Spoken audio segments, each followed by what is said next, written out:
Hello everyone, हर हर महादेव। कैसे हैं आप सब? उम्मीद करती हूँ आप सब बहुत अच्छे होंगे, मस्त होंगे, स्वस्थ होंगे और अपनी लाइफ में पॉजिटिव रह रहे होंगे। अगर आपको टाइमलेस टैरोट्स रीडिंग और किसी खास व्यक्ति के थॉट, फीलिंग और हिडन इमोशंस को समझने वाली रीडिंग पसंद आती हैं तो चैनल को सब्सक्राइब करके बेल आइकन जरूर दबा दीजिए। आज का सवाल थोड़ा खास है, डिफरेंट है। कल रात जब सब कुछ शांत था और वो अपने थॉट्स के साथ अकेले थे, तब उनके मन में आपके बारे में क्या चल रहा था? कल रात वो आपके बारे में क्या सोच रहे थे? हमारी रीडिंग का टॉपिक है, क्या उन्हें आपकी याद आई? क्या उन्होंने आपके साथ हुई कोई पुरानी बात याद की? क्या वो आपसे बात करना चाहते थे या फिर उनके मन में कोई ऐसी बात थी जो उन्हें अंदर से परेशान कर रही थी? अपनी इंट्यूशन से अपना पाइल चुनिए और देखते हैं कल रात उनके माइंड में आपकी कौन सी तस्वीर सबसे ज्यादा चल रही थी।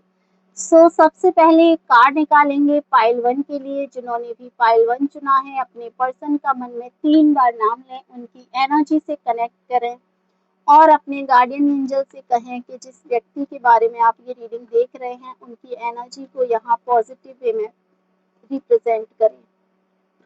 सबसे पहले पाइल 1 के लिए हम कार्ड निकाल रहे हैं, उसके बाद हम पाइल 2 के लिए कार्ड निकालेंगे। यूनिवर्स प्लीज मुझे गाइड करें। जिन्होंने भी पाइल 2 को चुना है, सॉरी पाइल 1 को चुना है, पाइल 1 के लिए हमने कार्ड निकाल दिए हैं। अब हम पाइल 2 के लिए कार्ड निकाल रहे हैं। जिन्होंने भी पाइल 2 चुना है, प्लीज अपने पर्सन का मन में 3 बार नाम लें, उसके बाद इस रीडिंग को चुनना स्टार्ट करें। हम यहाँ पाइल 2 के लिए भी कार्ड निकाल रहे हैं। जिन्होंने भी पाइल 2 को चुना है, कार्ड हमने निकाल लिए हैं। पाइल 1 की रीडिंग को स्टार्ट करते हैं। अपनी एनर्जी, अपने पार्टनर की एनर्जी को यहाँ लेकर आइए, एनर्जी को एक्सचेंज कीजिए वीडियो को लाइक करके। जिन्होंने भी पाइल 1 को चुना है, आपकी रीडिंग में जो कार्ड निकल के आए हैं, पहला कार्ड आया है S of cups, second card है 6 ऑफ पेंटिकल्स, थर्ड कार्ड है S of words and fourth card है 4 ऑफ कप्स। चलिए देखते हैं आज की एनर्जी इस रीडिंग में क्या है। अगर आपने पाइल 1 चुना है तो कल रात की एनर्जी बहुत इंटरेस्टिंग मुझे लग रही है, क्योंकि दिन भर के डिस्ट्रैक्शन खत्म होने के बाद जब वो अपने कमरे में आए या अपनी पर्सनल स्पेस में थे, तब उनका माइंड बार बार आपकी तरफ ही चल रहा था। ऐसा लगता है कि दिन के समय उन्होंने खुद को काफी ज्यादा बिजी रखा अपने काम में, लेकिन जब रात हुई, रात में जब उन्हें किसी से बात नहीं करनी थी और उनका ध्यान किसी दूसरी चीज पर नहीं था, तब आपके साथ जुड़ी हुई कोई मेमोरीज अचानक उनके सामने आ गई। ये कोई बहुत बड़ी घटना होना ज़रूरी नहीं है, आपकी कोई छोटी सी बात, आपका कोई मैसेज, आपका चेहरा, आपका बोलने का तरीका या आपके साथ हुई कोई पुरानी कॉन्वर्सेशन उनके माइंड में वापस आई है। और उसके बाद उन्होंने सिर्फ आपको याद नहीं किया, उन्होंने आप दोनों के बीच की पूरी सिचुएशन को मेंटली रिजिप्ट किया है। मुझे ऐसा लग रहा है उनके मन में एक सवाल भी आया था कल रात को, अभी ये मेरे बारे में क्या सोचता है या फिर क्या सोचती है। ये सवाल इस व्यक्ति के मन में रात को रहा है, यही थॉट काफी देर तक उनके माइंड में रहा है। उन्हें ये जानने की क्यूरियोसिटी थी कि आपकी फीलिंग अभी भी वैसी हैं या फिर आपकी फीलिंग्स उनके लिए बदल चुकी हैं, क्योंकि उन्हें आपकी तरफ से एक बदलाव महसूस हो रहा है। कहीं ना कहीं उन्हें आपके अंदर बदलाव महसूस हो रहा है, आपकी फीलिंग्स वाइज या आपके बिहेवियर वाइज, ऐसा मुझे लग रहा है। उन्हें लग रहा है कि आप पहले जितने इमोशनली अवेलेबल नहीं हैं उनके लिए, जितने आप पहले कहीं ना कहीं उनके लिए थे। और मुझे लगता है कि ये चीज़ रात के समय उन्हें ज़्यादा परेशान करती है हमेशा। वो शायद ओपनली ये स्वीकार ना करें, लेकिन उन्हें इस बात का डर है कि कहीं आपने उन्हें मन से पीछे छोड़ना शुरू तो नहीं कर दिया। कल रात आपके बारे में सोचते हुए उनके अंदर एक सॉफ्ट फीलिंग भी थी। उन्हें आपकी कुछ अच्छी बातें याद आई, आपने उनके लिए जो केयर दिखाई, कोई ऐसा मोमेंट जहां आपने उन्हें समझा, या वो समय जब उन्हें लगा था कि आप वास्तव में उन्हें बाकी लोगों से ज़्यादा समझते हैं या ज़्यादा आप उनकी फ़िक्र करते हैं। इस मेमोरी ने उनके अंदर एक तरह की वार्मथ पैदा की और उसी वार्मथ के साथ थोड़ा-सा रिग्रेट भी मुझे इस पर्सन के अंदर कहीं न कहीं लग रहा है।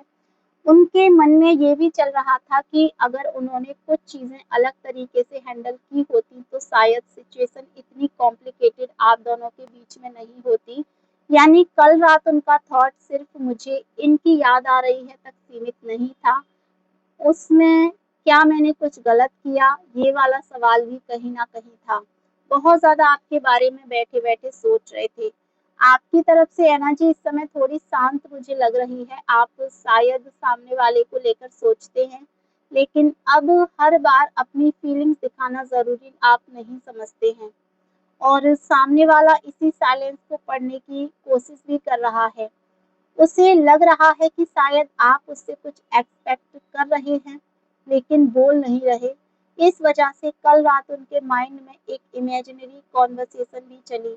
वो सोच रहा था कि अगर आप दोनों आमने-सामने बैठे तो वो आपसे क्या कहेगा? क्या वो पुराने मुद्दे की बात करेगा? क्या वो अपनी फीलिंग्स बताएगा या फिर सामान्य बातचीत से शुरुआत करेगा? ये थॉट बार-बार घूमता रहा। लेकिन फिर उसका प्रैक्टिकल साइड सामने आया और उसने खुद को रोक लिया, यानी दिल ने आपको याद किया, दिमाग ने उसे रोक लिया और यही पाइल 1 की कल रात की सबसे स्ट्रॉन्ग एनर्जी को यहाँ दर्शाता है। उनके मन में आपके लिए अट्रैक्शन और इमोशनल अटैचमेंट मौजूद है।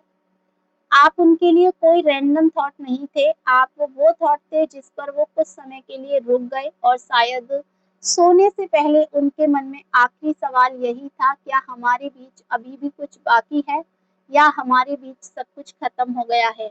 इसीलिए पाइल 1 में कल रात की एनर्जी काफ़ी साफ तौर पर मैं नज़र आ रही है। उनकी साफ तौर पर ये एनर्जी बताती है कि आपकी याद आई, आपके बारे में क्यूरियोसिटी हुई और कनेक्शन को लेकर उनके मन में इमोशनल जो रिफ्लेक्शन होता है, वो भी कहीं न कहीं चला। सो डेफिनिटली ये है पाइल 1 की रीडिंग। अगर आप लोगों से कनेक्ट करी है तो आप प्लीज़ इसे क्लेम करें। चलिए स्टार्ट करते हैं पाइल 2 की रीडिंग को। जिन्होंने भी पाइल 2 चुना है, आइए देखते हैं आपकी रीडिंग में क्या कार्ड्स निकल के आए हैं। सो पाइल 2 की रीडिंग में जो पहला कार्ड है वो है 5 ऑफ कप्स, सेकंड कार्ड है the strength and third card आया है पेज ऑफ वेंड्स एंड जो लास्ट कार्ड है वो है द लवर का कार्ड। तो चलिए रीडिंग को स्टार्ट करते हैं, एनर्जी को देख लेते हैं क्या कह रही है पाइल 2 की रीडिंग इस समय। तो आपके बारे में थॉट यहाँ ज़रूर आया है, लेकिन वो थॉट बहुत ज़्यादा शांत या रोमांटिक थॉट नहीं था, जो ये कार्ड यहाँ रिप्रेजेंट कर रहा है। इसमें कन्फ्यूज़न, फ्रस्ट्रेशन और इमोशनल हैवीनेस ज़्यादा नज़र आ रही है मुझे। ऐसा लगता है कि वो रात में किसी पॉइंट पर आपके बारे में सोचते हुए अपने ही इमोशंस से परेशान हो गए थे। उनके माइंड में आपकी कोई बात या आपकी कोई रीसेंट बिहेवियर आया और उसके बाद उन्होंने सिचुएशन को बार-बार एनालाइज़ करना शुरू भी कर दिया। उनका पहला थॉट कुछ ऐसा था, आखिर वो व्यक्ति चाहता क्या है? लेकिन इसके पीछे एक दूसरा सवाल भी था और मैं खुद आखिर चाहता क्या हूँ, ये भी मुझे नहीं पता है। मुझे ऐसा लग रहा है कि इस समय मतलब कल रात को ये व्यक्ति अपने आप को बहुत ज़्यादा कमज़ोर, बहुत ज़्यादा लाचार या बेबस-सा महसूस कर रहे थे। इन्हें एनर्जी की बहुत ज़्यादा ज़रूरत थी। इन्हें हीलिंग की ज़रूरत बहुत ज़्यादा है, क्योंकि ये व्यक्ति बहुत ही इमोशनल पर्सन लग रहे हैं। आपके बारे में जब भी सोचते हैं तो कहीं न कहीं जितना इन्हें आपके ऊपर प्यार आता है, उतना ही कुछ रिग्रेट या गुस्सा वग़ैरह इनके अंदर आता है, कुछ चीज़ों को लेकर ईगो आता है। ये व्यक्ति कहीं न कहीं ऐसा सोचते हैं कि आपने इनको समझा नहीं है।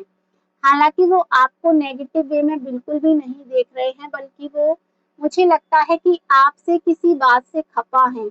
बहुत ज़्यादा आपसे किसी बात को लेकर वो नाराज़ हैं और ये नाराज़गी जब तक उनकी निकलेगी नहीं, शायद हो सकता है कि तब तक एक तरीके से कहूँ तो उनका मूड ठीक ना हो पाए। मुझे ऐसी एनर्जी लग रही है। हालाँकि ऐसा नहीं है कि ये व्यक्ति आपके ऊपर अपना गुस्सा निकालना चाहते हैं या आपको कुछ नेगेटिव बोलना चाहते हैं या आपको कुछ बुरा फ़ील कराना चाहते हैं, ऐसा बिल्कुल नहीं है। वो ऐसा बिल्कुल नहीं चाहते हैं। लेकिन कहीं न कहीं वो चाहते हैं कि आप दोनों के बीच जो कुछ भी हुआ है पास्ट में, वो चीज़ें उन्हें ऐसा लगता है कि सारी जो गलतियाँ हुई हैं, उनके ऊपर डाल दी गई हैं, जबकि उन सारी चीज़ों में उनकी गलती नहीं थी प्रॉपर तरीके से। अगर कुछ गलत हुआ है, अगर कुछ इस रिलेशन में बिगड़ा है, तो आप भी उस चीज़ के उतने ही ज़िम्मेदार हैं, लेकिन कहीं न कहीं एक तरीके से कहें तो दोषी सिर्फ़ उनको ठहरा दिया गया है, वो वाली एनर्जी है। और जो आपकी रीडिंग में लास्ट कार्ड आया है द लवर का कार्ड, ये कार्ड उनकी फीलिंग्स को प्रॉपर तरीके से यहाँ शो करता है। प्रॉपर तरीके से ये कार्ड इस एनर्जी को दिखा रहा है कि ये व्यक्ति आपसे बेहद प्यार करते हैं, बेहद प्यार करते हैं। उनकी फीलिंग्स आपके लिए इतनी ज़्यादा पॉज़िटिव हैं, आपको लेकर उनके माइंड में कल रात इतने सारे थॉट थे, जो नेगेटिव थॉट थे उसमें वो जिन चीज़ों पर अपने ऊपर लगे हुए ब्लेम को हटाने की कोशिश कर रहे थे, वहीं दूसरी तरफ वो ये भी सोच रहे थे कि कहीं न कहीं आप भी हर्ट हुए हैं उनकी वजह से, उनकी गलतियों की वजह से, और वो ये भी सोच रहे थे उन्हें भी बहुत सारी चीज़ों का बुरा लगा है, आपकी बहुत सारी बातों का बुरा लगा है। चाहे आपने कोई डिसीज़न गलत लिया हो या आपने कोई गलत एक्शन लिया हो, उन चीज़ों का बुरा लगा है। लेकिन इन सारी चीज़ों को अगर साइड रख दिया जाए और सिर्फ़ उनकी फीलिंग्स को, सिर्फ़ उनकी पॉज़िटिव एनर्जी को देखा जाए, तो कहीं न कहीं उनकी पॉज़िटिव एनर्जी यहाँ बहुत ज़्यादा स्ट्रॉन्ग और ब्यूटीफुल है, जिसमें वो आपको इतना ज़्यादा मिस कर रहे थे, इतना ज़्यादा याद कर रहे थे कि उनका सारा गुस्सा एक पल के लिए जैसे गायब हो गया हो, उनका गुस्सा एक पल के लिए छूमंतर हो गया हो, और आपके बारे में इस तरीके से सोच रहे थे, ऐसे इमेजिनेशन कर रहे थे जैसे आप उनके सामने हैं और वो आपसे ढेर सारी खुश होकर बातें कर रहे हैं, आपके हाथ को पकड़ रहे हैं, आपको गले लगा रहे हैं और अपने मन की बातें कर रहे हैं। अपने अंदर जो तूफान भरा पड़ा है, उसे आपके सामने कह रहे हैं, आपकी बातें सुन रहे हैं। यानी कि बहुत सारे ऐसे थॉट थे जो लगातार उनके माइंड में चलते जा रहे थे, और वो ना चाहते हुए भी उन थॉट्स को बाहर नहीं निकाल पा रहे थे। और साथ ही साथ इनकी एनर्जी यहाँ एक ये भी कहती है कि इस व्यक्ति का थॉट जो कि काफ़ी पॉजिटिव था, जो आपसे वो कहना चाहते थे कि मैं तुम्हें बहुत मिस करता हूँ या मैं तुम्हें बहुत मिस करती हूँ, मैं तुम्हारे बिना बिल्कुल अधूरा हूँ, मैं तुम्हारे बिना रह नहीं सकता, और अगर मेरा बस चले तो मैं अभी तुम्हारे पास आ जाऊँ। ये थॉट कहीं न कहीं कल रात इस व्यक्ति का था, आपको लेकर इतना ज़्यादा वो आपको मिस कर रहे थे। इस फाइल में भी पॉज़िटिव एनर्जी के साथ रीडिंग मुझे जो है शो हुई है। ये थी पार्ट 2 की रीडिंग। अगर आप लोगों की रीडिंग आपसे रेज़ोनेट करी है तो प्लीज़ आप लोग इसे क्लेम करें। चैनल पर नए हैं, पहली बार आए हैं, चैनल को सब्सक्राइब कर लें, वीडियो को लाइक कर दें और वीडियो को हाइप करना बिल्कुल भी ना भूलें। Thank you so much. Her her Mahadev.